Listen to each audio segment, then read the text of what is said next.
All right, up for another one. Let's go. And in this one, what do we have, Keys? Continuing with the news updates, it is being reported that the U.S.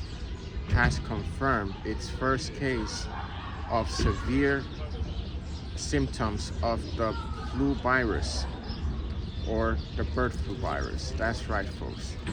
It appears that a person went in contact with a bird in their backyard and they got sick afterwards, leaving them in the hospital, and it is reported that they are in critical condition.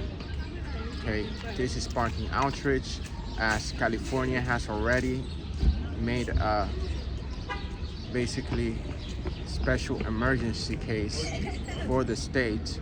Okay, so the whole state is under emergency right now because this flu virus or so-called bird flu is spreading quickly.